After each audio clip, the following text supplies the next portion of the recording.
ఎందుకంటే ప్రియమైన దేవుని బిడ్డలారా, ఇక్కడ యేసుక్రీస్తు సువార్త అంటే మూడే: జననము, చెప్పాలి, మరణము, పునరుత్థానం. పునరుత్థానము చాలా ప్రాముఖ్యమైంది. పునరుత్థానము, తిరిగి లేవుట. ఎందుకంటే ఇది ఛాలెంజ్తో కూడినటువంటి శక్తి. ఇది మన ప్రభు అయినటువంటి యేసుక్రీస్తు మాత్రమే కదా. దేవుళ్ళు అనబడిన వారిలో, దేవతలు అనబడిన వారిలో ఈయన కూడా మరణించి మృతులలో నుంచి పునరుత్థానుడై తిరిగి లేచిన దేవుడు, మన దేవుడు సజీవుడు. హల్లెలూయా. ప్రపంచమంతా చెప్పగలదు, ప్రపంచమంతా నమ్మగలదు. అయితే ఈరోజు క్రైస్తవులుగా ఉన్న మనము ఈ పునరుత్థానాన్ని చాలామంది పాటించలేదు. అందుకే పాటించని మనం సాటి చెప్పలేము, ఇతరులకు చెప్పలేము మనం. ఎందుకు తెలుసా? బ్రతుకు ఎలాంటిదో తెలుసా? ఎప్పుడు తినడం, పడుకోవడం, నిద్రపోవడం, సోది చెప్పుకోవడం తప్ప ఒక ప్రత్యేకమైనటువంటి ఈ దినమును దేవుళ్ళో గడిపి ఈ దినమును ఇతరులకు సాటి చెప్పాలనే ఆలోచన మనలో చాలా మంది లేదు. క్రైస్తవులే, ఇక్కడ ఉన్నది క్రైస్తవులే. క్రైస్తవుల గురించి చెప్తున్నాను నేను. దేవుని బిడ్డలము అనే వారి గురించి చెప్తున్నాను నేను. ఇది కదా. ఎలా ఉంటాం, ఏ విధంగా ఉన్నాం? ఈ యొక్క జననము, మరణము, పునరుత్థానం, ఈ మూడు విషయాలలో మనం పాలు పంచుకోకపోతే కదా, ఇది క్రిస్మస్గా జనవరి కాదు, పుట్టుక కంటే పునరుత్థానం అనేది చాలా ప్రాముఖ్యమైనది. దేవునికి స్తోత్రం. హల్లెలూయా. ఇజ్రాయేల్ యూదులు చాలా ప్రాముఖ్యంగా పాటించి చేయగలిగినటువంటి దినం ఇది. మనం రాత్రి చూసాం, నిన్న రాత్రి చూసాం, 7 మాటలు ధ్యానించాం. ఒక ప్రాముఖ్యమైనటువంటి ఈ దినమును ఎంతమంది ఈ దినాన్ని వేయపరుచుకొని కదా కదా సాతాను ముసుగేసి పండబెట్టి చెప్పండి ఒకసారి. నేను ఓపెన్గానే మాట్లాడతాను. సాతాను గాడే మనం రాకుండా బ్రేక్ చేస్తున్నా అంటే ఎవడంటే సైతాను గాడే. క్రమశిక్షణ, క్రమాన్ని పాటించకుండా చేసేది ఎవడంటే సైతానే. దేవుడు ఎప్పటికీ మన జీవితాలలో ఆపడు. ఎందుకంటే ఈ పునరుత్థానం గురించి మనం చాలా ప్రాముఖ్యమైనటువంటి సంగతులను మనము తెలుసుకుందాం కొద్ది నిమిషాలు. 1 కొరింథీయులకు రాసిన పత్రికలు చూద్దాం. అపోస్తలుడైనటువంటి పౌలు ఆయన ఏం చెప్తున్నాడో, సంఘాలకు, సమాజానికి ఆయన ఏం బోధిస్తున్నాడో, ఈ పునరుత్థానమును ఎందుకు హైలైట్ చేశాడో, ఈ పునరుత్థానముల గురించి ఎందుకు ఎక్కువగా ప్రకటిస్తూ వచ్చాడో, అది మన జీవితాలలో విని మనం పాటించకపోతే నువ్వు క్రైస్తవుడుగానే మిగిలిపోతావు. ఇది వాస్తవం. దేవుడు నాకు రాత్రి చెప్పినటువంటి సంగతిది. మనం చాలా మంది కూడా ఎలాగున్నాం తెలుసా? ముసుగులోనే ఉన్నాం. ముసుగులో ఉన్నాం కానీ ముసుగులో నుంచి బయటికి రాలే. సాధారణంగా నడిపించట్లే. దానిని తీయాలి ఈరోజు ఈ వాక్యం ద్వారా. 15వ అధ్యాయం చూద్దాం. 15వ అధ్యాయము 12వ వచనం నుంచి. క్రీస్తు మృతులలో నుండి లేపబడి ఉన్నాడని కదా. యేసు ఎక్కడి నుంచి లేచాడు? మృతులు, దేవతలు అనబడిన వారు, దేవుళ్ళు అనబడిన వారు, మనుషులు అనబడిన వారు, నరులు అనబడిన వారు అందరూ కూడా చనిపోయారు. చనిపోయి వారు అక్కడే ఉన్నారు. కానీ యేసు అయితే ఎక్కడి నుంచి లేచాడు? మృతులలో నుంచి లేపబడి ఉన్నాడని. చప్పట్లు కొట్టాలి ఒకసారి. ఎవరు ప్రకటించేది? క్రైస్తవులుగా ఉన్న మనము, సేవకులుకున్న మనము. సాతాను ముసుగేసింది. ప్రకటించేది ఎవరికా? ఎవరు ప్రకటించాలి? ప్రకటించేవారు ఇంట్లో పండుకుంటారా? ప్రకటించేవారు టయాన్ని పాటించరా? ప్రకటించేవారు టయమును ఖచ్చితంగా మెయింటైన్ చేయరా? ప్రార్థన అనే క్రమం తెలియదా? అపోస్తలుడైన పౌలు సంఘాలకు, ఇక్కడ కొరింథీ యొక్క ప్రజలకు దేనిని హైలైట్ చేస్తున్నాడు? దేన్ని? ఆయన యొక్క పునరుత్థానమును, యేసు యొక్క పునరుత్థానమును హైలైట్ చేసి ప్రజలకు ప్రకటిస్తున్నాడు. ఎందుకంటే మన జీవితంలో అది ప్రకటించబడాలి కానీ ఆపకూడదు. మనము నిజంగా ప్రియమైన దేవుని బిడ్డలారా ప్రకటిస్తున్నామా? ప్రకటించామా? ఆ సమయము కదా, అవకాశాన్ని సద్వినియోగపరుచుకుంటున్నామా? మన జీవితాలలో ఏమి తిందుమా, ఏమి తాగుదమా, ఏమి ధరించుదమా, ఎప్పుడు నీ మీదనే నీకుంది. కానీ ఇక ఎప్పుడు నువ్వు పునరుత్థానం కూడా సాటి చెప్తావు? పునరుద్ధానం గురించి ఎప్పుడు నువ్వు ప్రకటిస్తావు? ఈ బాధ్యత మనందరి మీద ఉంది. దేవునికి స్తోత్రం కలుగును గాక. ఎవరి మీద ఉంది? పాస్టర్ మీద కాదు. ప్రకటిస్తే అనేకులు వింటారు, అనేకులు విని వారి అందరి మీద బాధ్యత ఉంది. ఉందా? ఉందా? ఎవరు తలకాయలు కూడా తిప్పట్లే. మీరు ఏమి వింటారో నాకు తెలియదు, కానీ నరకానికి వెళ్ళకుండా ఉండడానికి ఈ మాటలు చెప్తున్నాను. మీరు వాళ్ళని తప్పించబడి ఎవడు లేడు. దైవజనుడు ప్రతి ఆత్మను చూస్తూ ఉంటాడు, ప్రతి ఆత్మ వైపు దృష్టి పెట్టి ఉంటాడు. ఏ ఆత్మ కోసం ప్రార్థన చేస్తాడు దైవజనుని బాధ్యత. మీరు ఎక్కడికి వెళ్తారో కూడా దైవజనునికి తెలుసు. అందుకే అపోస్తలుడైన పౌలు నిజంగా యేసుక్రీస్తు యొక్క పునరుద్ధానమును ఏం చేస్తున్నాడు? ప్రకటింపబడుచుండగా మీలో కదా, మనలోనే, ఇప్పుడు మనలోనే అనుకుందాం. అక్కడలో కొందరు, ఇక్కడ కూడా కొందరు. అది ఎప్పుడో జరిగింది కదా. ఈ పూట తిని పండుకుందాంలే. నువ్వు దేనికి ప్రాధాన్యత ఇస్తున్నావు? నీ శరీరానికే, తిండికే, నిద్రకే కదా, నీ సుఖానికే నీవు అవకాశాన్ని ఇస్తున్నావు. దేవునికి క్రైస్తవుడు అనబడిన ప్రతి బిడ్డ లెక్క చెప్పాలి. అందుకే మీకు వాక్యము ప్రకటించబడతా ఉంది. దేవునికి స్తోత్రం కలుగును గాక. కదా, ఏమంటున్నాడు? మీలో కొందరు మృతుల పునరుద్ధానము లేదని కదా తెలియదు. వీళ్ళు కూడా బోధిస్తున్నారు, వీళ్ళు కూడా అబద్ధ బోధకులే. మృతుల పునరుద్ధానం లేదు కదా, ఉందని మీరు ఎలా చెప్తున్నారు, ఎలా ప్రకటిస్తున్నారు? అలాంటి వారు మనలో లేరంటారా? ప్రకటించిన వారు ఎవరంటే అలాంటి వారే. ప్రకటించిన వారు ఎవరంటే నమ్మని వారే. ఈ నమ్మని వారు యేసుక్రీస్తు తిరిగి 3వ రోజు లేస్తాడని, ఆయన పునరుద్ధానుడై కదా, మరి పునరుద్ధాంతం ఆదివారం తిరిగి లేస్తాడని యేసుక్రీస్తు లేఖనం నెరవేర్చబడితే వారిలో కొందరు ఏమని బోధిస్తున్నారు? మృతుల పునరుద్ధానము లేదని బోధిస్తున్నారు. ఎవరిని బోధించేవాళ్ళు? అన్నిలా సేవకులే, దేవుని నమ్మిన వారే, దేవుని వెరిగిన వారే. అలాంటి గుంపు కూడా ఒక గుంపు ఉంది. మృతుల పునరుద్ధానం ఉంది. యేసుక్రీస్తు పునరుద్ధానుడై 3వ రోజు ఏ విధంగా అయితే మరణమును ఓడించి తిరిగి లేచాడో ఆ పునరుద్ధానముల గురించి మనము చాటి చెప్పాలి ఇతరులకు కదా. పడుకొని 11 గంటలకు 10 గంటలకు లేచి కదా దేవుని మందిరానికి వచ్చి, యేసయ్యా, దేవుడు నీ వైపు కూడా చూడు, లెక్క కూడా పెట్టడు. నువ్వు నరకానికి పోతే ఆయనకేమి ఇస్తావు? ఆయనకేమీ ఇది కాదు, అనుభవించేది నువ్వే. దైవ సేవకులు పెట్టినప్పుడు దైవ సేవకులు చెప్పిన మాట వినాలి, లోబడాలి, ఆ మాట ప్రకారం చేయాలి. ఆ ప్రకారమే దేవుడు తీర్పునిస్తాడు. మరొక రకంగా నీకు ఉండదు. ఆశ ఏమని చెప్పుకోనిలే అనుకుంటున్నావా? దేవుడు చెప్పిన సంగతులే మీకు నేను బోధిస్తున్నాను. హల్లెలూయా. లేఖనములో ఏ వాక్యం అయితే ఉందో ఆ వాక్యమే బోధిస్తున్నాను. అందుకే బలహీనులై కదా, అబద్ధ బోధకులై వారిలో కొందరు ఏమంటున్నారు? మృతుల పునరుద్ధానము లేదని ఎట్లు చెప్పుచున్నారు. మృతుల పునరుద్ధానము లేని ఎడల క్రీస్తు కూడా లేపబడి ఉండలేదు కదా. మృతుల పునరుద్ధానం లేకపోతే యేసుక్రీస్తు కూడా సమాధి ఎలాగుండాలి? వేసిన బండ అట్నే ఉండాలి. దేవునికి స్తోత్రం. బండ దొల్లించకూడదు, సమాధి ఓపెన్ కాకూడదు.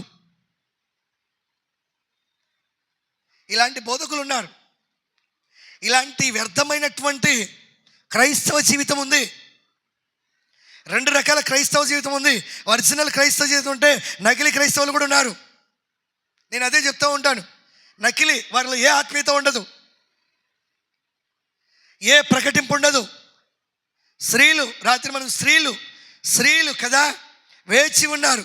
4 మరియలు 7 మాటలను మనం చూసాం. యేసుక్రీస్తును జరిగినప్పటి నుంచి చివరి వరకు ఆయన దేహమును తెచ్చి పాతి పెట్టి తిరిగి లేచేంత వరకు వాళ్ళు నిద్రపోలే, సమాధి దగ్గరికి వెళ్ళారు. దేవునికి స్తోత్రం. హల్లెలూయా. మనకి ఏ బాధ్యత? కడుపు నిండా తిని కంటారా? నిద్రపోతున్నావు. రేపు నరకంలో నీకు నిద్ర ఉండదు. క్రైస్తవ బిడ్డ మేలుకో. ఈరోజు నువ్వు కడుపు నిండితే రేపు ఆకలే. ఈరోజు కంటారు నిద్రపోవాలనుకుంటే రేపు నీకు నిద్ర ఎట్టుదో దేవుడు రానివాడు. దాని గురించి నువ్వు చింతించడానికి చిక్కదు. దేవుని చిత్తము కొరకు, దేవుని ప్రయాస కొరకు మనం ప్రయాసపడాలి. నువ్వు దేనికోసం ప్రయాసపడుతున్నావు దాన్ని కోల్పోతావు, దాన్ని పోగొట్టుకుంటావు. క్రీస్తు కోసము నువ్వు ప్రయాసపడు, కోల్పోయింది నువ్వు సంపాదించుకుంటావు. చెప్పండి కూడా ఒకసారి హల్లెలూయా, హల్లెలూయా. నీ కోసం నువ్వు కాదు, మనందరం క్రీస్తు కోసం ప్రయాసపడాలి. అందుకే అపోస్తలుడైన పౌలు మృతుల యొక్క లో నుండి లేచిన యేసు క్రీస్తు యొక్క పునరుత్థానమును ప్రకటించమన్నాడు.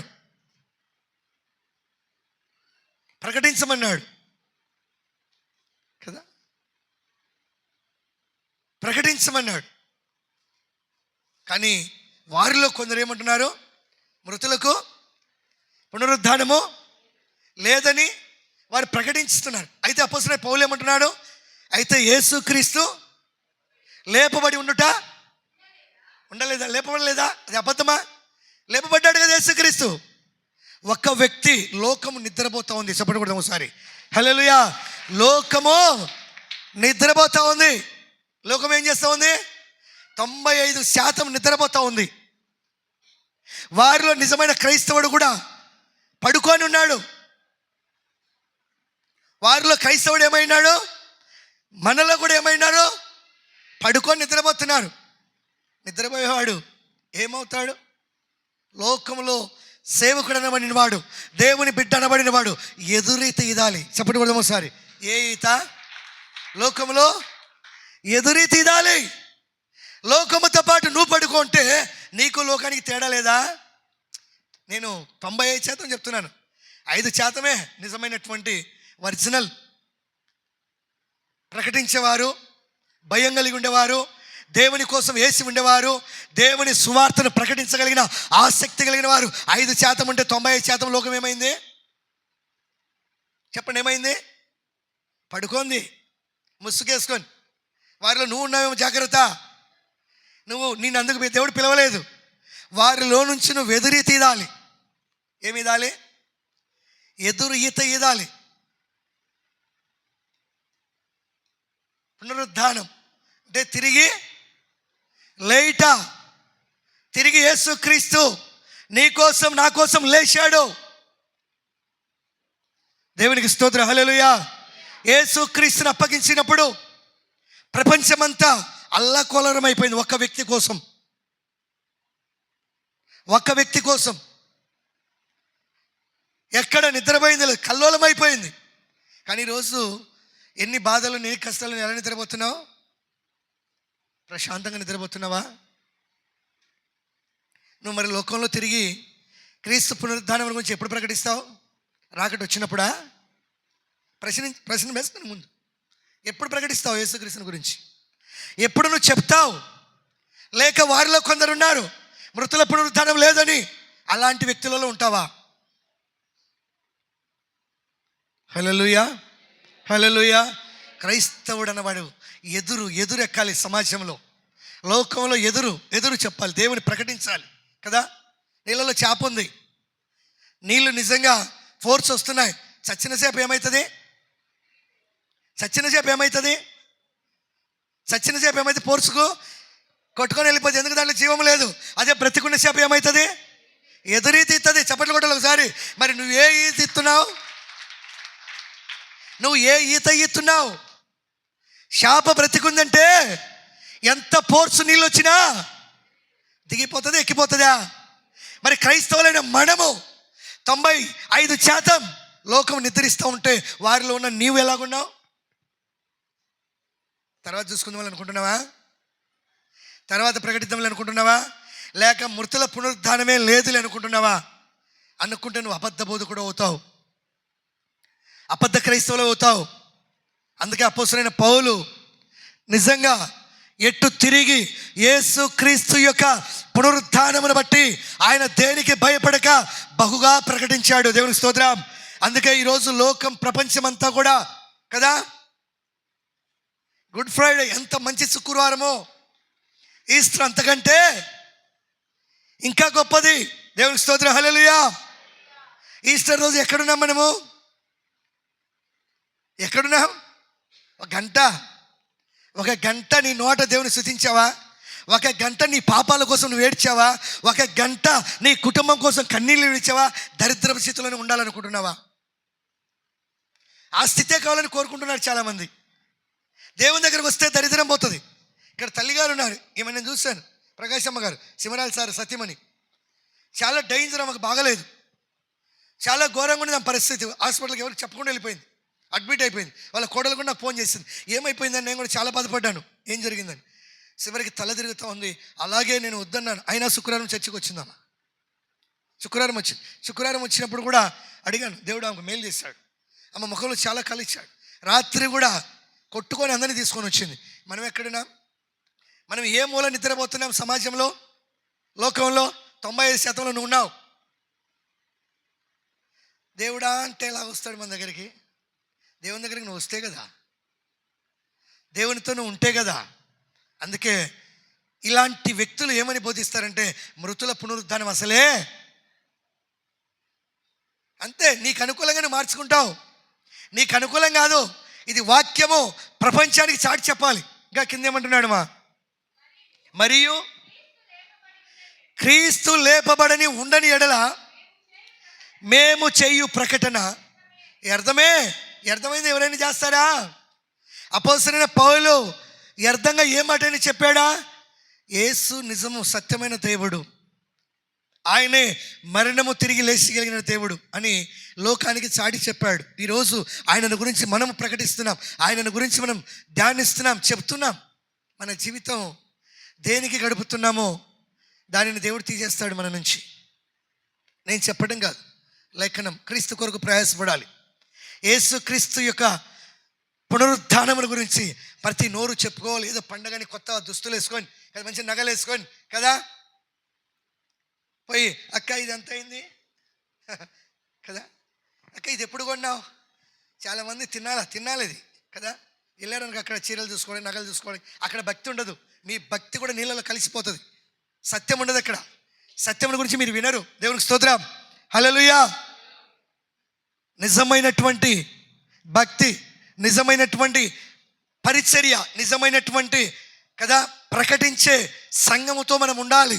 అప్పుడే మనం మేలుకొని ప్రకటిస్తాం, ఇతరులను మేలు కొలుపుతాం. దేవునికి స్తోత్రం. అందుకే యేసు లేయని ఎడల మేము ప్రకటించుట వ్యర్థమే. మీ విశ్వాసము కూడా, ఎవరి విశ్వాసము? వినేవారి విశ్వాసం కూడా అర్థమే. మీ విశ్వాసం ఈ మాటను బట్టి అర్థమవుతుందా? సత్యమవుతుందా? ఈ మాట సత్యమా అసత్యమా? సత్యమే.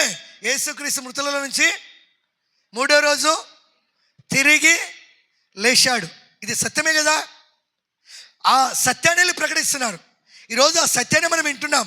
ఆ సత్యమే మనకి వెల్లడించబడింది. మరి ఈ సత్యమును నువ్వు నేను ఒకవేళ 95% నువ్వు నిద్రపోయినా సరే ఈ సత్యం ఆగదు. దేవునికి స్తోత్రం, హల్లెలూయా, హల్లెలూయా. ఎదురెక్కిపోతుంది అంతే. శాప ఎంత పోర్చు వచ్చినా సరే ఆ పోర్చుకు తట్టుకొని అది ఎక్కడికి ఎక్కలనో అక్కడికి ఎక్కిపోద్ది. అదే శాప సచ్చింది అనుకో, ఏమవుద్ది? స్పీడ్గా వెళ్ళిపోద్ది. లోకములో కూడా నీవు నేను ఎదురీత ఆడకపోతే కదా, యేసుని గురించి చాటకపోతే, యేసుని గురించి ప్రకటించకపోతే నువ్వు కూడా వారిలో ఒక వ్యక్తిగా మిగిలిపోతావు. దేవునికి స్తోత్రం, హల్లెలూయా, హల్లెలూయా, హల్లెలూయా. అందుకే కింద ఏమంటున్నాడు ఇంకా, దేవుడు క్రీస్తును లేపెనని ఆయనను గూర్చి ఏం చెప్పి ఉన్నారంట? మరి మన సాక్ష్యాలు ఏం చెప్తాం? సాక్ష్యాలు వెళ్ళమంటే ఊళ్ళో ఎందుకు? ఇంట్లో పడుకొని వచ్చాం చల్లగా, ప్రశాంతంగా నిద్రపోయి వచ్చి చర్చిలో ఏం సాక్ష్యం చెప్తాం? చెప్పగలమా? ఎందుకంటే మనము దేవుని యొక్క ప్రతినిధులము, దేవుడు ప్రత్యేకించుకున్నటువంటి ఆయన బిడ్డలము. ఎలా ఉండాలి? ఎదురెక్కిపోయేవారుగా ఉండాలి. శ్రమ వస్తుంది, చచ్చిపోతే ఇంకేముంది, అయిపోయా, కొట్టుకుపోతావు అంతే. హల్లెలూయా. ఎక్కడికో కొట్టుకుపోతావు అంతే. దాని గురించి గుర్తింపు ఉండదు. ఎదురీత పోరాడిన వారిని గురించే దేవుడు జయాన్ని ఇస్తాడు. దానిని బట్టే ప్రతిఫలం దేవుడు ఇస్తాడు. అందుకే ఇంకా కింద ఏమంటున్నాడు మృతులు మృతులు లేపబడని ఎడల లేపలేదు కనుక మేమును దేవుని విషయమై అబద్ధ సాక్షులముగా ఏమవుతారంట? ఏ సాక్షులుగా అయిపోతారంట? అబద్ధ సాక్షులుగా. ఎందుకంటే దేవుని గురించి జననము, మరణము, పునరుద్ధానము, ఈ మూడే నిజమైనటువంటి స్వార్థ. బైబిలు ఈ పక్క నుంచి ఆ పక్క తిరిగి అంతా నాకు తెలుసని కదా నిద్రపోవటం ఎంత అన్యాయమో. హల్లెలూయా. నిజంగా తెలుసుకోవడం చాలా గొప్పది కదా. అందుకే తెలుసుకున్నాడు చివరికి ఏమన్నారు? అసలు మృతుల పునరుద్ధానమే లేదు. ఎక్కడిది? పడుకో, ఇంట్లో పడుకో, నిద్రపో. ఎవరు నిద్రపోయించే తెలుసా మీకు? సాధనగాడు. రేపు ఉంటారా? ఈ నైట్కి ఉంటారా? అవకాశం లేదుగా. ఈ నైట్ నువ్వు ఉండాలనే కూడా అవకాశం ఉన్నదిగా. దేవునికి స్తోత్రం. హల్లెలూయా, హల్లెలూయా. ప్రతి విషయంలో కూడా సమయం అనేది చాలా ప్రాముఖ్యమైంది. అందుకే ఇక్కడ యేసుని గురించి ఒప్పించి ఆయన యొక్క సత్యమును ప్రకటిస్తున్నారు ప్రజలకి. అందుకే మనం కూడా ఏమై ఉండాలి? మనం కూడా ఎలాగుండాలి? నీ మట్టుకు నువ్వు నమ్ముకొని సైలెంట్గా ఉండడం కాదు. నువ్వు దేవుని నమ్మితే ప్రకటిస్తావు, నువ్వు దేవుని నమ్మకుంటే పండుకుంటావు, అంతే. దీని గురించి ఇంకా డౌట్ లేదు. నువ్వు దేవుని నమ్మావు అనుకో పరిపూర్ణంగా, దేవుని గురించి ఏం చెప్తావు? ఏం చెప్తావు? పునరుద్ధానం గురించి ఏం చెప్తావు? ప్రకటిస్తావు. దేవుని నమ్మకపోతే ఏం చేస్తావు? ఇంట్లో పడుకొని కదా పొద్దున కనపడతావు. హల్లెలూయా. ఆ భారం నీలో లేదు, ఆ బాధ్యత నీలో లేదు. మరి నిజంగా పేరు నిత్యజీవం చేర్చదు. నీ పేరు నీ నిత్యజీవం చేర్చదు. నీ విశ్వాసమే నేను బలపరుస్తుంది, నిత్యజీవం చేరుస్తుంది. మనలో ఉన్నటువంటి కదా నిర్లక్ష్యమును తీసివేయాలి.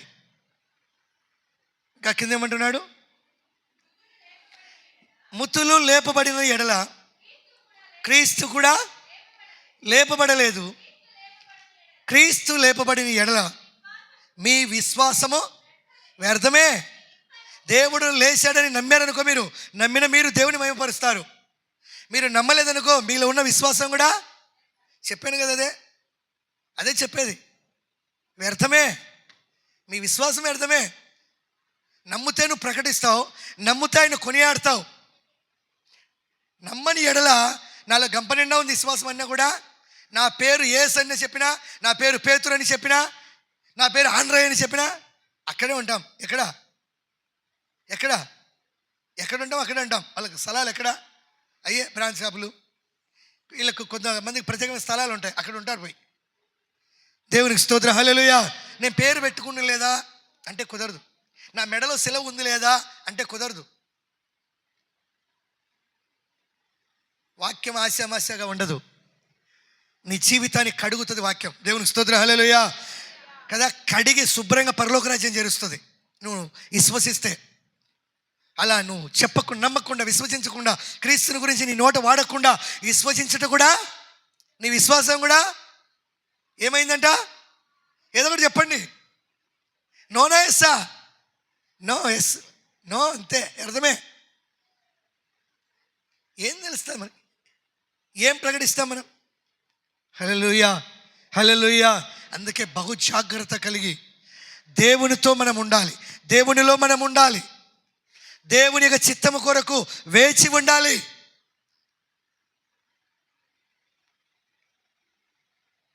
ఏం చేస్తారు జనాలు? శుక్రవారం 3 గంటలకల్లా 3 గంటలు 3 మాటలు 7 మాటలు అయిపోగానే ఏం చేస్తారు?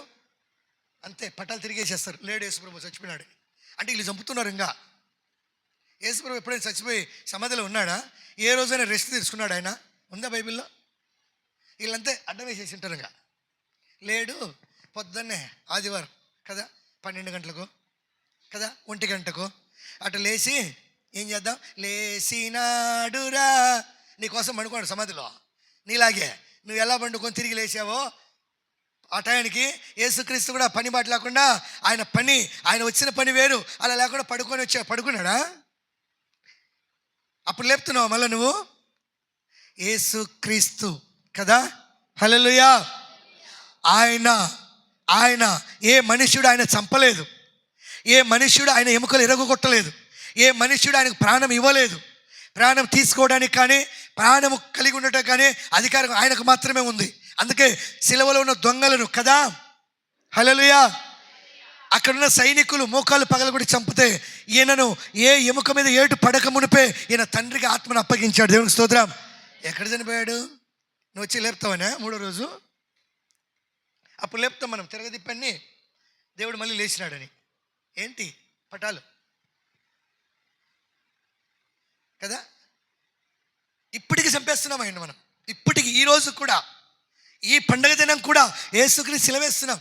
ప్రార్థన చేయకూడదు. ఇంకా 3 గంటల నుంచి అయిపోయా, అన్నీ చేయొచ్చు కానీ సీయలు తినకూడదు, ఇంకా ప్రార్థన చేయకూడదు. ఎప్పుడు చేయాలి మళ్ళీ ప్రార్థన? చెప్పండి ఎప్పుడు చేయాలి? ఆదివారం తెల్లవారుచుండగా చేయాలి. అప్పుడు తాగి తిని ముద్దుడుచుకొని అప్పుడు పాడాలి. ఏమని? లేచినాడురా అంటే నీకు తెలుసా యేసుప్రభు ఎప్పుడు లేచిందో? ఆడ కనిపెట్టుకున్న వాళ్ళకే తెలియదు. దేవునికి స్తోత్రం. హల్లెలూయా. సిగ్గు లేకుండా నువ్వెలా పాట పాడి నువ్వెలా ప్రకటిస్తున్నావు? అలాంటి గుంపులో ఉంటే నరకానికి వెళ్తారు. జాగ్రత్త. యేసుక్రీస్తు నాకు చెప్పాడు, ఇందాక కన్నా చెప్పాడు, బేస్తవరం ఐడి చెప్పాడు, నేను ఇప్పటికీ పని చేస్తున్నా, నువ్వు కూడా పని చేయి అన్నాడు. దేవునికి స్తోత్రం. హల్లెలూయా, హల్లెలూయా. బేస్తరం అంతా చాలా ఆలోచించాను, నేను బాధపడ్డాను. బేస్తరం నైట్కి వెళ్ళాలన్న ప్రభుని ఆ రాత్రి దేవుడు నాకు చూపించాడు. దేవుడు చనిపోయి రెస్ట్ తీసుకుంటే ప్రపంచం తలకిందులు అయిపోతుంది. జాగ్రత్త. దేవునికి స్తోత్రం. హల్లెలూయా. ఆయన ఎక్కడా ఖాళీ లేడు. ఎప్పుడైతే తండ్రిని ఆత్మ అప్పగించాడో ఆయన కిందికి దిగాడు. మృతులకు సువార్తను, అబ్రహాం మోషకు సువార్తను ప్రకటించి మృతులను తీసుకొని వచ్చాడు. ఆయన ఎక్కడ ఖాళీగా ఉన్నాడు? నువ్వు చంపావు, మళ్ళీ నువ్వు లేపుతావా? ఎలాంటి బోధల కింద ఉన్నారు మీరు? ఎలాంటి బోధలు అనుసరిస్తున్నారు మీరు? ప్రార్థన కూడా ఇచ్చారు. అదే సాతాను ఏం చేస్తుంది? ప్రార్థన చేయతలే, దానికి ఒకరోజు చిక్కిన చాలు, గడియ చిక్కిన చాలు, నిద్రపా పడుకొని తినాకని చెప్తుంది సైతాను. తినాక 2 రోజులు అంటదా? తినకుంటే వచ్చేది గ్యాస్ స్టవ్ తినిపోయింది అంటది. పెట్టేది అది, పెట్టేది అది, మనిషిని దూరం చేసేది అది. దేవునికి స్తోత్రం. హల్లెలూయా.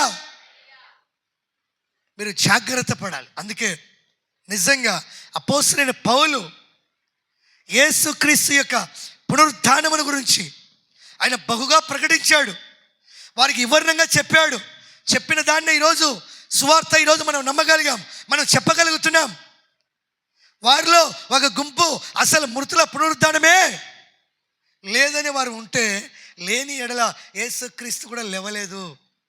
అయితే మేము ప్రకటించే ఈ సువార్త ఇది అబద్ధమవుతుంది అని చెప్తున్నారు. సువార్త ప్రకటించాలి. మరి మనం ఏ వార్త ప్రకటించాం? ఏ వార్త ప్రకటిస్తున్నాం మనం? కదా, తెల్లవారుజామున ఏం తెచ్చుకుందామా, పొద్దున్న ఒక టిప్పు తినొద్దామా చర్చికి, దాని గురించి ఆలోచన చేసి వచ్చుంటాం మనం. జాగ్రత్త పెట్టుకొని వద్దామా, ఎత్తి పెట్టుకొని వద్దామా, ఇదే మన ఆలోచన. లేదంటారా? లేదంటారా? ఎవరు ఏం చెప్పట్లా. దేవుడు నా స్థాయిలో మేము లెక్క అడుగుతాడు. దేవునికి స్తోత్రం. హల్లెలూయా, హల్లెలూయా. ప్రాధాన్యత అన్నిటికి ఇస్తాం, దేవునికి ఇవ్వం. అందుకే బహు జాగ్రత్త కలిగి మనం ముందుకు వెళ్ళాలి. అందుకే రోమీయులకు రాసిన పత్రిక చూద్దాం. చూడండి, 1వ అధ్యాయము 3వ వచనం. 1వ అధ్యాయము 3వ వచనం. మన తండ్రి అయిన దేవుని నుండి ప్రభువైన యేసుక్రీస్తు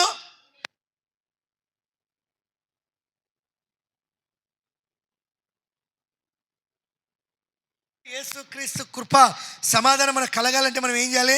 నిద్రపోతే కుదరదు, పని చేయాలి, పని చేయాలి, ప్రార్థన చేయాలి. పడుకొని నిద్రపోతే కృప వస్తుందా మన మీదకి? ఎందుకు అలాగా అలసిపోవటం? పండుకున్నావు కాబట్టి నీ మీదకి నాకు కృప వస్తుంది అంటాడా? పని చేసిన వాడే అర్హుడు భోజనానికి కదా. పని చేయకుండా మన పిల్లోడు తింటున్నాడు అనుకో, ఏమంటాం? శబాస్రా చేసి పెట్టి తినిపోంటామా? ఎక్కడ అడుక్కున్నావురా, తినడానికి వచ్చావు, నువ్వు కనపడలేదంటామా? అంటామా అనమా? అన్నట్టు లేరంటారా? దేవునికి స్తోత్రం. హల్లెలూయా. అందుకేమంటున్నాడు? మన ప్రభు అయినా మన తండ్రి అయినా దేవుని నుండి ప్రభువు అయిన యేసుక్రీస్తు నుండి కృపా సమాధానము మీకు కలుగును గాక. దేవుడు తన కుమారుడును మన ప్రభువైన యేసు క్రీస్తు విషయమైన ఆ స్వార్థను పరిశుద్ధ లేఖనములందు తన ప్రవక్తల ద్వారా ముందే వాగ్దానం చేసిన ఎవరి ద్వారా? మరి మృతుల పునరుద్ధానం లేదని ఎలా చెప్తారు చాలామంది? ఎందుకు నువ్వు నమ్మట్లేదు? అపోస్తలుడైన పౌలు నిరూపిస్తున్నాడు. తన ప్రవక్తల ద్వారా ముందే తెలియచేశాడు స్వార్థను. ఈ స్వార్థ ఎందు మనం ఏం కలిగి ఉన్నాం కదా? అన్నిటినీ భద్రపరుచుకుంటున్నాం కానీ బయటికి పంపట్లేదు, మనం చెప్పట్లేదు. మనం ఇంకా కింద ఏమంటున్నాడు? యేసుక్రీస్తు శరీరమును బట్టి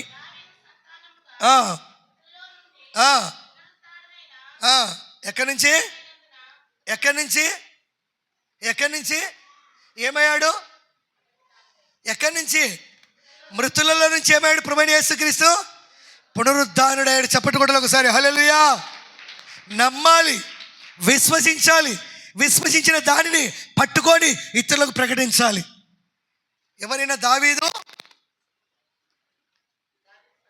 దావీదు సంతానంలో ఉంచినటువంటి ఎవరైనా ప్రభువైన యేసుక్రీస్తు ఎక్కడి నుంచి లేచాడంట? అమ్మ, ఎక్కడి నుంచి లేచాడంట? మనం ఇంకా లోకంలోనే పండుకుంటే ఎలాగుంటే చెప్పండి? లోకమంతా పండుకుంటే 90% చెప్పాను నేను. ఆ 90% నువ్వు కూడా పండుకున్నావు అనుకో, మరి ఎవరి ద్వారా ప్రకటించబడాలి? ఈరోజు బైబిల్ పట్టుకున్న మనం, ఈరోజు క్రీస్తు పేరు పెట్టుకున్న మనం కదా, మనం వింటే, మనం నమ్మితే ఇతరులకు ప్రకటిస్తాం. దేవునికి స్తోత్రం. హల్లెలూయా. ఇతరులకు భారం కలిగి చెప్తాం. మనలో ఆసక్తి లేకపోతే, మనలో విశ్వాసం లేకపోతే లోకముతో పాటు మనం కూడా ఏమవుతాం? మనం కూడా చెప్పండి అమ్మా, ఏమవుతాం? పడుకుంటాం. పడుకోవడానికి దేవుడు నిన్ను పిలిచింది. పడుకోవడానికి కాదు. దేవుడు ఇంత భారము కలిగి దెబ్బలు తిని 3వ రోజు మరణాన్ని తిరిగి చేసింది ప్రకటించమని, ఆయన గురించి లోకానికి చాటమని. దేవునికి స్తోత్రం. హల్లెలూయా. అందుకే దావీదు వంశంలోనటువంటి కదా యేసుక్రీస్తు ఎక్కడి నుంచి లేచాడు? అమ్మా, ఎక్కడి నుంచి లేచాడు? లేఖనం ప్రవక్తల ద్వారా ముందే ఈ మాటలు రాయబడి ఉన్నాయి. ఇవి నమ్మాలి. నమ్మిన నీవు విశ్వసించాలి. విశ్వసించిన నీవు ప్రకటన చేయాలి. హల్లెలూయా, హల్లెలూయా. అందుకే అపోస్తలుడైన పౌలు మనం చూస్తున్నట్లయితే ఈ మాటలను చాలా బాధ్యత కలిగి ఆయన యొక్క పునరుద్ధానమును గురించి ప్రకటన చేశాడు, ప్రకటించాడు. ఆయన పునరుద్ధానం ప్రకటించకపోతే శ్రమ. ఆయన మాటలు చెప్పకపోతే, ఆయన స్వార్థను ప్రకటించిన యెడల ఆయనకు శ్రమ. మనం తెచ్చుకుంటున్నాం, ప్రకటించకుండా శ్రమ తెచ్చుకుంటున్నాం. అది దేవుని యొక్క సంకల్పం కాదు, దేవుని యొక్క ఉద్దేశం కాదు. ఇంకా కింద ఏమన్నాడుమా?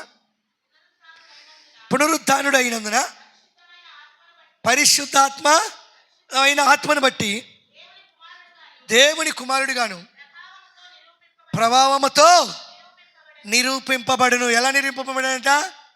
ప్రభావం అంటే బలమైన శక్తితో నిర్మింపబడ్డాడు. ఆయన తిరిగి మృతులలో నుంచి లేచిన సజీవుడు, గొప్ప దేవుడు. ఆయన మరణమును తిరిగి గెలిచాడు, మరణమును ఓడించాడు. మరణముకు ఆయన మీద ప్రభుత్వం లేదు. హల్లెలూయా. అధికారమును కూల్చాడు, ముళ్ళును విరిచాడు. తిరిగి 3వ రోజు చెప్పినట్టు ఆయన లేచాడు. దేవునికి స్తోత్రం. హల్లెలూయా, హల్లెలూయా. ఈ మాటలలో ఉన్న సత్యాన్ని వెరగాలి. ఈ మాటలలో ఉన్నటువంటి మరి మంచి మాటలను నువ్వు తెలుసుకోవాలి. అప్పుడే నువ్వు విడుదల పొందుతావు. నీకు కలిగిన బంధకాలలో నుంచి, నీకు కలిగిన నిద్రల నుంచి, నువ్వు ఉండే స్థితిలో నుంచి దేవుడు నిన్ను విడిపిస్తాడు. అందుకే అంటాడు చూడండి, 2 కొరింథీయులకు రాసిన పత్రిక చూద్దాం. 2 కొరింథీ 5వ అధ్యాయము 18వ వచనం కూడా చూద్దాం. సమస్తమును దేవుని వలనైనను ఆయన మనలను క్రీస్తు ద్వారా తనతో సమాధానపరుచుకుని. దేవునికి స్తోత్రం. హల్లెలూయా. ఎవరితో? క్రీస్తుతో. ఎవరిని? మనల్ని, లోకాన్ని కాదు. ఆయనతో ఉన్నవారిని సమాధానపరుస్తాడు. ఆయనతో లేని వారితో ఎలా సమాధానపడతాడు దేవుడు? ఎవరైతే ఆయన వెంబడిస్తారో, ఎవరైతే ఆయన కలిగి ఉంటారో వారి పట్ల ఏం చేస్తాడు దేవుడు? దేవునికి దూరంగా ఉన్నామనుకో ఆయనతో సమాధానపరుచుకుంటాడా? ఆయనతో కలిసి భోజనం చేస్తాడా? ఆయన వెళ్ళి వాళ్ళ దగ్గర భోజనం చేస్తాడా? ఆయనతో ఉన్నవారితో, ఆయనతో ఎమ్మడించిన వారితో, ఆయనతో కలిసి స్నేహం చేసిన వారితో దేవుడు వారిని ఏం చేస్తాడంట? అమ్మా ఏం చేస్తాడు? సమాధానం మీకు కావాలా వద్దా? సమాధానం కావాలంటే ఏం చేయాలి? ఆయన పని చేయాలి. సమాధానం కావాలంటే ఏం చేయాలి? ఆయనతో ఉండాలి. సమాధానం రావాలంటే ఏం చేయాలి? ఆయన గురించి ప్రకటించాలి. సమాధానం కావాలంటే ఏం చేయాలి? ఆయనతో కలిసి సాహసం నడవాలి. అలా లేకుండా మనకు సమాధానం ఏం కావాలి? లోకం కావాలి. లోకంలో ఉన్నవాడికి సమాధానం వస్తుందా? లోకంలోని సమాధానం వస్తే కొన్ని కోట్ల డబ్బులు ఉంటుంది. ఎన్ని ఉంటుంది? కొన్ని కోట్ల డబ్బులు ఉంటుంది. కానీ సమాధానం అయితే అంటాం అన్నీ ఉన్నాయి కానీ ఒకటి తక్కువ ఉంది, సమాధానం లేదు. మరి ఏం అన్నీ ఉంటే సమాధానం ఎక్కడిపోయింది? ఎక్కడికి పోయింది? కావాల్సింది ఏంది? సమాధానం. ఈ సమాధానం కావాలి. నువ్వు ఎక్కడ ఉండాలి? ముసుగేసుకొని నిద్రపోతే రాదు. హల్లెలూయా. మీకు ఈ స్వార్థ అందదు. తర్వాత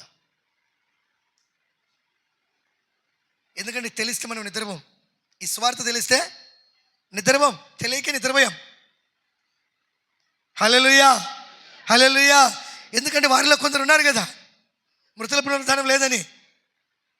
అది ఎప్పుడు అయిపోయింది? లేదు. అందుకే నిజంగా మళ్ళీ చూడమ్మా, అది 18 వచనమే. సమస్తమును ఎవరి వలన? నీ కలిగిన ధనము, నువ్వు నివసిస్తున్న ఇల్లు, నువ్వు తింటున్న తిండి, నువ్వు నివసిస్తున్న స్థలము, ప్రతిదీ ఎవరి వలన కలిగింది? మరి దేవుని వలన కలిగితే మరి నువ్వేం కలిగి ఉన్నావు? ఈ ఒక్క మాట చాలు మనకి. దేవుడు లేకుండా ఎన్ని కలిగించుకుంటే నీకు సమాధానం రాదు. అందుకే మనం ఏం కలిగి ఉన్నామో, ఏం కలిగి జీవిస్తున్నామో, ఈరోజు ఈ విధంగా ఉన్నామన్నా కూడా ఆయన చిత్తమే. ఈరోజు బ్రతికున్నాం కూడా ఆయన దయే, ఆయన ఉద్దేశమే. అందుకే ఏమన్నాడు మళ్ళీ ఆమె మాట? సమస్తమును దేవుని వలనైనని ఆయన మనలను క్రీస్తు ద్వారా కదా, క్రీస్తు ద్వారా మనకేమి ఇవ్వాలనుకుంటున్నాడు? మరి మనం ఏం కోరుకుంటున్నాం? సమాధానం ఎందుకులే, తర్వాత చూద్దాంలే కదా. దెబ్బపడినప్పుడు యేసయ్య అందంలే కదా, ఇబ్బంది పడినప్పుడు దేవుడా నువ్వు నాకు కావాలందంలే. ఎందుకు? 100 మందిని చూసింటాను నేను ఇలాంటి వాళ్ళను. 100 మంది వ్యాధులు బాగా ఉంటాయి, 1000 మంది, 1000 మందికి దయాలు పోయి ఉంటాయి, 1000 మందికి రోగాలు బాగా ఉంటాయి, కానీ ఇక్కడ లేరు. ఈరోజు ఇది సాల్దు ఉంటే అడుగు పెట్టినగా ఎక్కడ కార్యం జరగకుండా రిటర్న్ వచ్చింది లేదు నేను. కానీ సమస్తము ఆయన వలన కలిగి ఉన్నదని ఏ మనుషుడైతే అంగీకరిస్తాడో ఆ మనిషిని దేవుడు ఏం చేస్తాడు? దేవునితో సమాధానపరుచుకుంటాడు.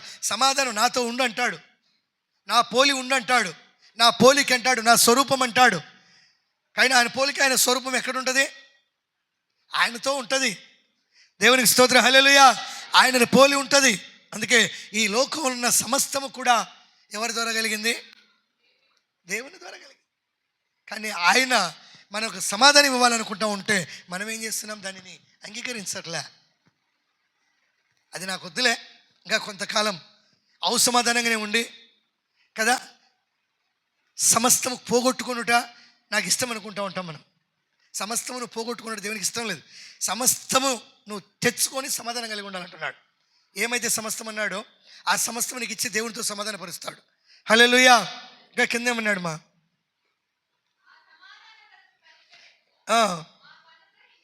ఏమనుగ్రహించాడంట? సమాధానపరచు. మరి మనలో ఏ పరిచర్య ఉంది? అవసమాధానం కలిగించేది కదా. అవసమాధానమే, సమాధానం కాదు. సేమ పెట్టొచ్చది. సమాధానం కలిగిన పరిచర్య ఇది మామూలుది కాదు. ఏది? ఆయన మరణ యొక్క పునరుద్ధానముల గురించి ప్రకటించే పరిచర్య సమాధానం కలిగింది. ఆ పరిచర్య మనకు కావాలంటే మనం ఏం చేయాలి? ఆయనతో నడవాలి, ఆయనతో సమాధాన పడాలి, ఆయన దగ్గరికి రావాలి. ఉన్నాయి ఇవన్నీ మనలో? చెప్పండి అమ్మా. ఆదివారం వచ్చాడు కనబడిపోతే సరిపోద్ది అనుకుంటున్నారా? దేవుడికి లెక్క చెప్పాలి. దేవుడు లెక్క అడుగుతాడు ప్రతిదీ. నువ్వు బ్రతికి ఉన్నావంటే, ఈరోజు నువ్వు నివసిస్తున్నావంటే నివసిస్తున్న నివాసం ఆయనది, నువ్వు తింటున్న తిండి ఆయనది, నువ్వు పీల్చుకుంటున్న గాలి ఆయనది. హల్లెలూయా. నిద్రపోతున్నావు అంటే ఆయన ఇచ్చిన నిద్రే. మరి ఆయనకి ఏం చేస్తున్నావు? నువ్వు ద్రోహం చేస్తున్నావు. ఆయనకి ఏం చేస్తున్నావు? సమాధానం కలిగిన పరిచర్య మనకి ఇచ్చిండని తీసుకొని ప్రకటిస్తున్నామా? ప్రకటిస్తున్నామా? దేవునికి స్తోత్రం. హల్లెలూయా. స్త్రీలు కదా, ఆయనతో కలిసి శిశువులు నిద్రపోతే పడుకొని రాత్రి విన్నాం. స్త్రీలు మాత్రమే నిద్రపోలే. సువార్తలలో కదా వెళ్ళారు, వాళ్ళ పని వాళ్ళు చేశారు కదా. యేసును కల్లారా సమాధిలో చూడలేకపోయిన దేవదూతలతో ముఖాముఖిగా మాట్లాడారు. ఆ విలువ మనకుందా? ఆ దినం కనిపెట్టుకున్నటువంటి వారి ఆశను దేవుడు ఏం చేశాడు? నిరాశపరిచాడా? లేదు. దేవదూతలతో మాట్లాడారు వాళ్ళు. దేవదూతలే చెప్పారు, మీరు ఎత్తుకుతున్న యేసు లేడు, వెళ్ళిపోయినాడు, వెళ్ళండి గలిలయకు పోయినాడు. చెప్పాడా? విన్నారా? చెప్పాడా? మరియ వాళ్ళకి చెప్పాడా?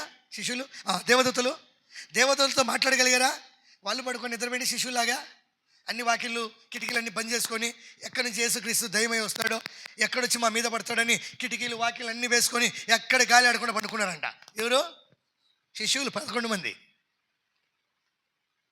స్త్రీలు అలా చేశారా? సుగంధ ద్రవ్యం తీసుకొని వెళ్ళిపోయారు యేసుక్రీస్తు సమాధి దగ్గరికి. దేవునికి స్తోత్రం. హల్లెలూయా. వెళ్ళిన వారు ప్రభువైన యేసును చూడకపోయినా దేవదూతల మాటలు స్వరముని ప్రకటించారు. చెప్పండి కూడా ఒకసారి. దరిద్రులుగా ఉండకూడదు. దరిద్రత నుంచి ఇడిపించబడి యేసు నామములో. హల్లెలూయా. మనకు కలిగిన సీడ ఇడిచిపోవాలి. ఈరోజు సీడ బట్టి ముసుగులో ఉంటున్నాం మనం. క్రైస్తవులను చెప్పుకుంటున్నాం మనం. సిగ్గుచేటు క్రైస్తవులను బతుకుతున్నాం మనం. అందుకాదు యేసు నిన్ను పిలిచింది. సమాధానంగా పరిచర్య ప్రకటించడానికి పిలిచాడు. సువార్త, ఆయన జననం గురించి సువార్త ప్రకటించబడింది. ఆయన మరణం గురించి సువార్త ప్రకటించబడింది. ఆయన యొక్క పునరుత్థానం గురించి సువార్త ప్రకటించబడింది. దేవునికి స్తోత్రం. హల్లెలూయా. నమ్మిన వారు, కలిసి తిన్నవారు, కలిసి త్యాగం చేసిన వారు కిటికీలు వాకిలు వేసుకొని పండుకుంటే కేవలం కొంచెం స్వస్థపరచబడిన వారు మాత్రమే నమ్మకం కలిగి యేసుక్రీస్తుని ఎతకడానికి వెళ్ళారు. ఈరోజు ఏ ముసుగులో పడుకున్నాం మనం? సాతాను చేత.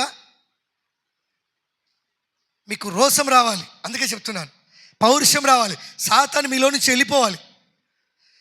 ఈ సమాధాన పరిచర్యకు మీరు బాధ్యులు కావాలి. ఈ సమాధాన పరిచర్యను మీరు ప్రకటించడానికి మనందరం అర్హులమే.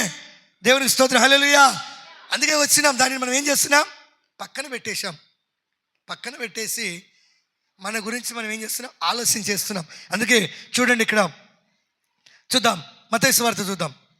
మత్తయి సువార్త 27వ అధ్యాయం 50వ వాక్యం చూద్దాం. 27:50. యేసు మరలా బిగ్గరగా కేక వేసి ప్రాణము విడిచెను. అప్పుడు దేవాలయపు తెర పైనుండి కింది వరకు 2గా చినిగెను. దేవుని స్తోత్రం. హల్లెలూయా. కదా, ఆయన కేక వేసి ఎప్పుడైతే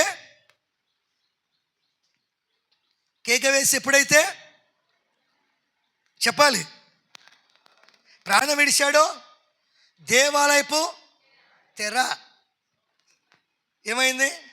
తెర గురించి అటుపోయినా విన్నాం మనం. ఆ తెర చినగడం అంటే కదా 100 ఏనుగులు బట్టి లాగినా కూడా పగిలేది కాదు. ఆ తెర ఉండేది, కాకపోతే 2 అరచేతుల మందం ఉంటుంది. హల్లెలూయా. అది ఎవరికి? యాజకులకు, సామాన్యులకు. యాజకుడు కూడా సంవత్సరానికి ఒక్కసారి ఇక్కడికి వెళ్ళాలి. మాటికి వెళ్ళేదానికి లేదు.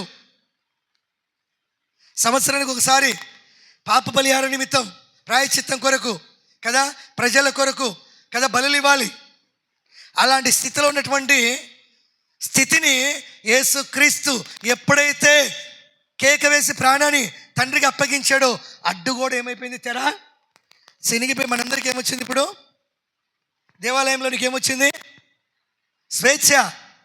అందరూ వచ్చి కూర్చొని వినగలవచ్చు కదా. ఇక్కడికి ఎవరు ఎక్కకూడదు. అతి పరిశుద్ధ స్థలంలోనికి ఎవరు రాకూడదు. యాజకుడు సంవత్సరానికి ఒక్కసారి ఇక్కడ ఉండాలి. ఈరోజు కూర్చోకూడదు. దీని మీద అనేకులు కాళ్ళు పెడతారు, పెట్టకూడదు. ఇది ఒక యాజకునికి మాత్రమే బలిపీఠం. ఈరోజు అందరికీ ప్రవేశమైంది. ఈరోజు గుళ్ళలోకి వెళ్తాం, మనం హిందువుల దగ్గర గుళ్ళలోకి వెళ్తాం. టెంకాయ కదా నువ్వు తీసుకొని వెళ్ళి నీ డబ్బులు పెట్టుకొని గుళ్ళకి పోయి నువ్వు కొడతావా? డబ్బులు నీదే, డబ్బులు ఇచ్చి టెంకాయ కొన్నావు, పూజారి దగ్గరికి తెచ్చావు, నువ్వు పోయి లేవు కొట్టిస్తావా? ఆడ తీసుకుపోయి కొడతాడా? ఆయన చేతికి వెళ్ళి నువ్వు బయటనే ఉండాలా. వాడు కొట్టుకొని వచ్చి ఒక ఉప్పు తీసుకొని ఒక ఉప్పు నీకు ఇస్తాడు. కానీ సొమ్మె ఎవరిది? నీదైనా సరే ప్రవేశము ఉందా? లేదు. దేవుడు మనకు ఆయన పిల్లలకు స్వేచ్ఛనిచ్చాడు. ఆ స్వేచ్ఛని మనం కోల్పోయి శాపం తెచ్చుకున్నాం. శాపం తెచ్చుకొని నిద్రపోతున్నాం, పడుకున్నాం. అందుకే దేవాలయపు తెర రెండుగా చినిగను, భూమి వణికెను, గజ గజ గజ బండలు బద్దలాయను, సమాధులు తెరవబడును, నిద్రించి అనేక మంది పరిశుద్ధుల శరీరములు లేచెను. వారు సమాధులను బయటికి వచ్చి ఆయన లేచిన తరువాత పరిశుద్ధ పట్టణమును ప్రవేశించి అనేకులకు అవపడి. చెప్పండి కూడా ఒకసారి హల్లెలూయా. యేసు మరణిస్తే అద్భుతం, సిలువకెక్కితే అద్భుతం. దేవుని చేత మనం క్షమించబడమే కాదు, సిలువలో దొంగ క్షమించబడ్డాడు.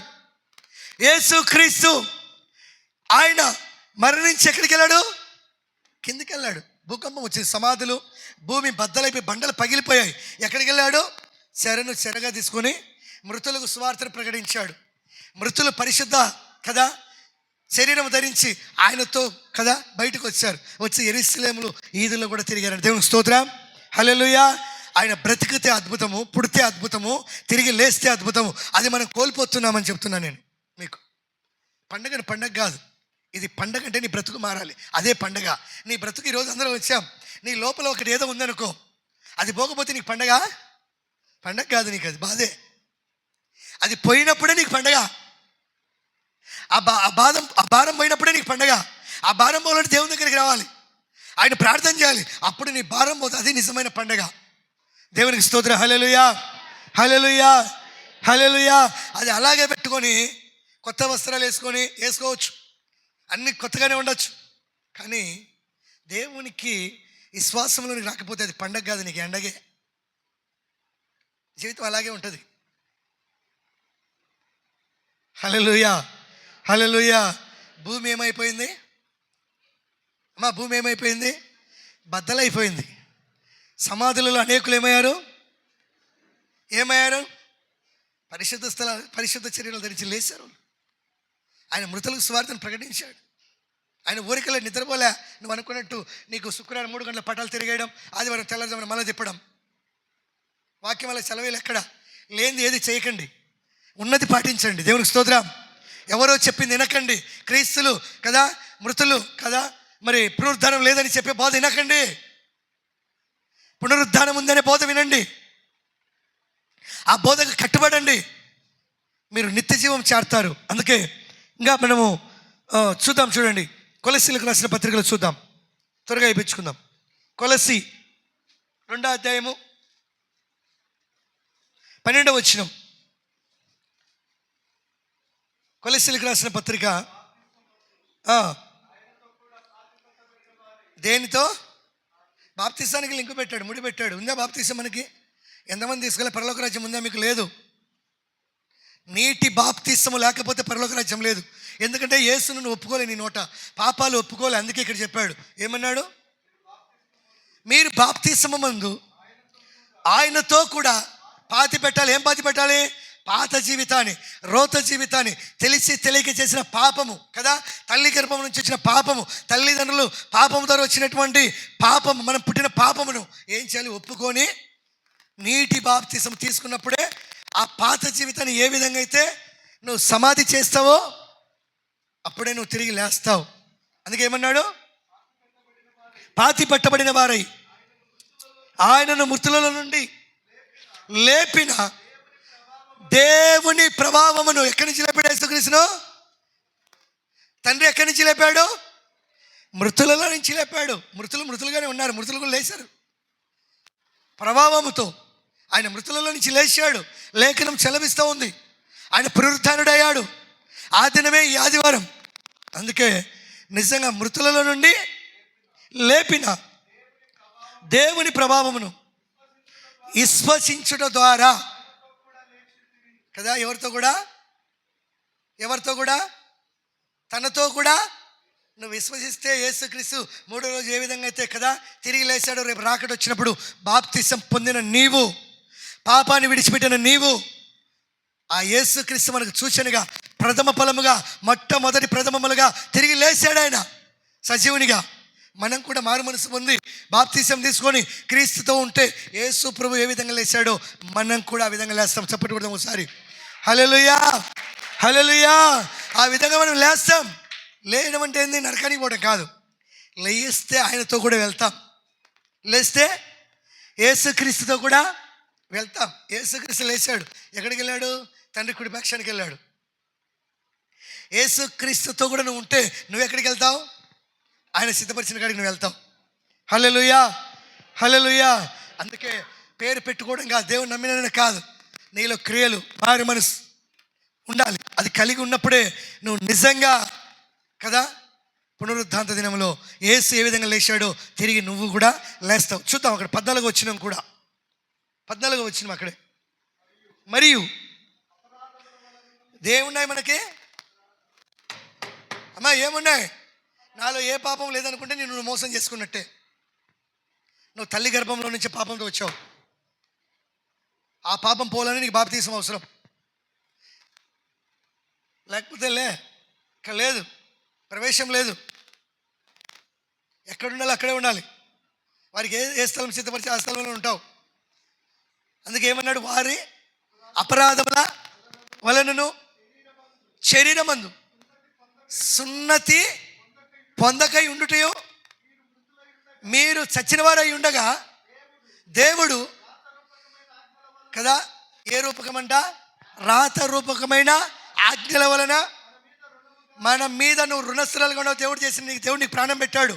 ఎందుకు పెట్టాడు? నువ్వు చేసిన పాపానికి ఆయన చనిపోయాడు. నువ్వు గిన ఆ పాపానికి ప్రాయశ్చిత్తం కలిగి మారు మనసు పొంది ఇప్పుడు సున్నతికి బదులుగా బాప్తిసం తీసుకోకపోతే దేవునికి నువ్వు ఏమైంటావు? అప్పు. ఏమైంటావు? నువ్వు అప్పు పడి ఉంటావు. రుణం అంటే ఏంది? అప్పు. ఒక మనిషికి బాకీ ఉన్నప్పుడు ఏమంటావు? అతనికి నేను రుణం ఉంది, రుణం తీర్చుకోవాలా, రుణపడి ఉన్నా అంటాం. ఆ రుణము నువ్వు తీర్చుకోవాలంటే చర్చికి వచ్చిపోతే కుదరదు. చర్చిలో కూర్చొని కదా వచ్చాను పోయానంటే కుదరదు. మనందరి కోసం వెల చెల్లించాడు దేవుడు. దేవునికి స్తోత్రం, హల్లెలూయా. మనందరం ఆయనకు రుణపడి ఉన్నాం. ఆ రుణము తీర్చాలంటే నీ పాపాలు ఒప్పుకోవాలి, దేవునితో సమాధాన పడాలి. ఇంకా కిందేమన్నాడు? దేవుడు మనకు విరోధముగాను పత్రమును తుడిచివేసి దాన్ని ఏం చేశాడు? బాండం చింపేశాడు. సైతాను పెట్టింది, ఇదిగో నీ బిడ్డ ఇది చేసింది అని. అవన్నీ కూడా యేసుక్రీస్తు మన కోసం ఎలా చెల్లించాడు? ప్రాణం పెట్టి ఎలా చెల్లించి ఆ బాండు కాగితం ఏం చేశాడు? చింపేశాడు, రుణాన్ని కొట్టేశాడు. రుణాన్ని కొట్టేసిన దేవునికి నువ్వేమై ఉండాలి? అమ్మా, నువ్వేమై ఉండాలి? రుణపడి ఉండాలంటే, రుణపడ్డామంటే నెలకోసారి రావడమా? దేవునికి స్తోత్రం, హల్లెలూయా. ఎప్పటికీ ఆయనతో ఉండాలి, ఎప్పటికీ ఆయన చెప్పింది చేయాలి. అప్పుడే ఆయన రుణం మనం తీర్చుకోగలం. దేవునికి స్తోత్రం, హల్లెలూయా. ప్రతి మాట బైబిల్లో నీ జీవితం గురించి, నా జీవితం గురించి అన్నిటినీ రాయించాడు. అందుకే యేసుక్రీస్తు సాతాను ఏదైతే ధర్మశాస్త్రం చేయలేకపోయిందో, ధర్మశాస్త్రం ఉన్నటువంటి దాసత్వంలో పాపమును ఏ ఆత్మ సైతాన్ అయితే చూపించిందో దానిని దేవుడు వెళ్ళ చెల్లించాడు శిలువ మీద. శిలువ మీద ఎలా చెల్లించిన దేవునికి నువ్వు పడుకొని నిద్రపోతే ఎలా చెల్లినట్టేనా? ఆయన పని చేయాలి. ఇది రుణం. హల్లెలూయా, హల్లెలూయా కదా. పాపం వల్ల వచ్చే జీతం ఏంది? పాపానికి ఏమొస్తుంది? జీతం సంపాదించుకుంటున్నావు. ప్రార్థనకు దూరంగా ఉండి దేవునికి దూరం అయిపోయి దేవునితో లేక సంపాదించుకునేది ఏంటంటే పాపమే. అది జీతం. దేనికి కదా? వరములు ఇస్తాడు దేవుడు, అది జీతం కాదు. ఆయన కరుణిస్తే ఆ వరం ఇస్తాడు మనకి. కానీ పాపము మనలో ఉంటే జీతం ఏంది? మరణము. హల్లెలూయా. మరణం కదా. మనిషి డ్యూటీ చేస్తాడు, జాబ్ చేస్తాడు, అతనికి వచ్చే జీతం వేరు. అతను పోషించుకుంటాడు, పోషించబడతాడు. కానీ మన శరీరంతో చేసే కదా పాపము దేనిని సంపాదించుకుంటుంది? అదొక జీతం. దానికి పద్ధతి ఉంది బైబిల్లో. ఎక్కడేం మిస్ కాలేదు. ఏం చేసామో దాన్ని దేవుడు సిద్ధపరిచుంటాడు. వాడి క్రియలు చొప్పునిచ్చే జీతము నా యొద్ద ఉంది అంటాడు జీతం. హల్లెలూయా, హల్లెలూయా. నువ్వు ఏం చేస్తున్నావో దాన్ని జ్ఞాపకం చేసుకోవాలి. అందుకే చివరి మాట చూసి మనం 2 పేతురు రాసిన పత్రిక చూద్దాం. చూడండి, 2వ అధ్యాయము 1 నుంచి 4 వచనాల వరకు చూద్దాం.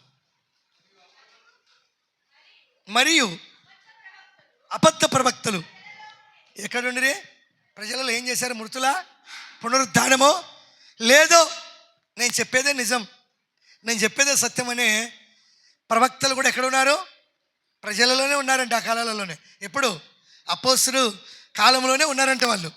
ఈయనేమో పునరుద్ధానం గురించి ప్రకటిస్తూ ఉంటే, ఈ అబద్ధ ప్రవక్తలేమో మృతుల పునరుద్ధానము లేదు, ఏం లేదు. ఎక్కడుంది? తిందాం, తాగుదాం, పడుకుందాం. హల్లెలూయా. అందుకేమంటున్నాడు? మరియు ప్రజలలో ఉండిరి, అట్టువలే మీలోనూ అబద్ధ బోధకులు ఉందురు. మీరు ఏమి చేస్తున్నాం? మనము ఎవరిని? ప్రభువుని కూడా ఏం చేస్తున్నాం? మనం విసర్జించి ఏం చేస్తున్నాం? బుద్ధి పుట్టినప్పుడు ప్రార్థనకు పోతున్నాం. విసర్జించి ప్రభు మన కోసం ఏం పెట్టాడు? ప్రాణం పెట్టాడు కదా. వెల్ల చెల్లించాడు, రుణమనే పత్రమును చింపేశాడు, స్వేచ్ఛ ఇచ్చాడు మనకి. కానీ మనం ఆ ప్రభుని ఏం చేస్తున్నామంట? ఏం చేస్తున్నాం? విసర్జిస్తున్నాం. ఇప్పుడు నువ్వు వద్దులే, నాకేదైనా సమస్య వచ్చినప్పుడు కావాలి నువ్వు నాకు, అప్పుడు నిన్ను ఏడుకుంటా, అప్పుడు నాకు ఏదైనా చేద్దు అన్నట్టున్నాం మనం. ఇప్పుడు అన్నీ బాగున్నాయి, కాళ్ళు చేతులు బాగున్నాయి, ఇప్పుడు నువ్వు అటు పక్కనుండు. అదేనంటారా భక్తి? అదేనంటారా విశ్వాసం? అదేనంటారా పునరుద్ధానం గురించిన ప్రకటన? హల్లెలూయా, హల్లెలూయా. ఇంకా కింద చూడుమా. తమకు తామే శీఘ్రముగా ఏం కలగజేసుకొనొచ్చు? దేవుడు కాదు, తమకు తామే దేవుని విసర్జించి దూరమై ఏం తెచ్చుకుంటున్నారు? ఏం తెచ్చుకుంటున్నారు? హితబోధలు విని, అబద్ధ బోధలకు చెవికి కదా. ఒక వారం ఆ చర్చికి, మరొకరు ఈ చర్చికి, ఇంకొక వారం ఇంకొక చర్చికి హితబోధలు ఎందుండి తమకు తామే ఏం తెచ్చుకుంటున్నారు? నాశనము కలగజేసుకొనొచ్చు. నాశనకరమగు భిన్నాభిప్రాయములను రహస్యముగా బోధించుదురు కదా. భిన్నాభిప్రాయాలు సత్యాన్ని అవసత్యం చేసి బోధిస్తారు. సైగ్య ఆ పాస్టర్ చెప్పింది అది కాదులే, ఇదిలే. పాస్టర్ చెప్తే మనకు పేగులు దిగిపోయినాయి, నేను చెప్పేది నీకు పేగులు దిగచ్చుడు, ముసుకేసినట్టు ఉంటుంది, నిద్రపోయేటట్టు, నిద్రపో అన్నప్పుడు ఈ భిన్నాభిప్రాయం కలిగిన వారు ఆ భక్తిలో ఏం చేస్తారు? ఆ మాటలు విని ఏమైపోతారు? నాశనం తెచ్చుకుంటారు. కళ్ళతో చూస్తున్నటువంటి సత్యం ఎరగాలి. నిజమైనటువంటి బోధకుడు ఎవరో మనం తెలుసుకోవాలి. ఈరోజు ఆ బోధల కింద చాలామంది దెబ్బతిని కదా. యేసుక్రీస్తు మృతుల నుంచి బాప్తిసం లేదని వారు కదా, రకరకాల బోధించే బోధకులు ఉన్నారు. లేరంటారా? ప్రజల మధ్య ఉన్నారు. ఆ బోధ కింద ఉండే జనాలు లేరంటారా? బాప్తిసాన్ని విసర్జించిన వాళ్ళు లేరంటారా? ఉన్నారు. బాప్తిసం లేదు, విసర్జించి ఇప్పటికి ఉన్నారు. తనకు తానే ఏం తెచ్చుకుంటారంట? శాపం తెచ్చుకుంటారంట. హల్లెలూయా. ఆ బోధించే బోధకులే వాళ్ళు కూడా బోధకులే. బాప్తిసం లేదు, బాప్తిసం ఏడుంది, యేసుక్రీస్తు లేదు అనే మాటలు నువ్వు విన్నావు అనుకో, ఆ బోధకు చెవి ఎక్కితే నువ్వు కూడా ఏం తెచ్చుకుంటావు? లేఖనం ఏమి చెప్పిందో అది చెయ్యి. దేవునికి స్తోత్రం. హల్లెలూయా. లేఖనం ప్రతిదీ నెరవేర్పు. లేఖన ప్రకారం నువ్వు జీవించు, క్రీస్తుతో కూడా ఉండు, ముందుకెళ్ళు. దేవుడు నీకు తోడై ఉంటాడు. దేవునికి స్తోత్రం. హల్లెలూయా, హల్లెలూయా.